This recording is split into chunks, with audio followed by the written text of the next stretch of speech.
On entend la CGT, qui d'abord la CGT a appelé à des journées d'action davantage en semaine pour effectivement cumuler à la fois manifestation et grève.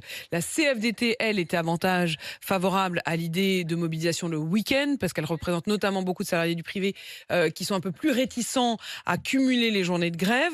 Et au final, sur la journée du 11, du coup, qui est cette journée un peu bâtarde où il va y avoir à la fois un appel à la mobilisation, appel à la grève du côté de la CGT, mais la CFDT qui ne demande pas aux manifestants de faire grève ce jour-là. Oui, pour être très clair, hein, l'appel à la grève, il est concentré pour la journée du mardi 7. Au chemin de Voilà. fer, on appelle à poursuivre la grève le 8.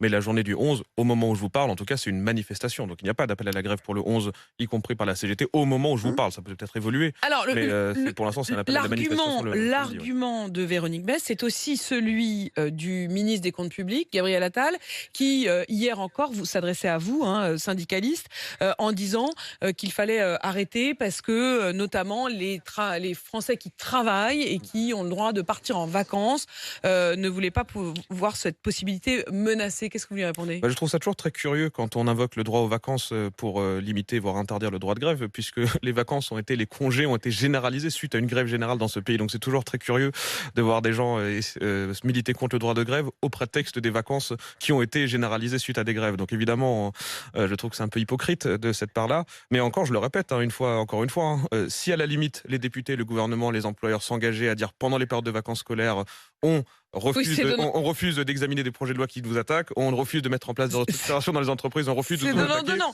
Pourquoi pas? Il n'y a même pas besoin de loi. Les travailleurs, très naturellement, ne se mettraient pas en grève pendant ces périodes-là. Vous savez, aujourd'hui, le mouvement, tout le monde y gagnerait parce que le mouvement aujourd'hui de grève par rapport à la réforme des retraites, il est très populaire. On voit bien, à hauteur de 70%, les Français sont d'accord avec ce mouvement.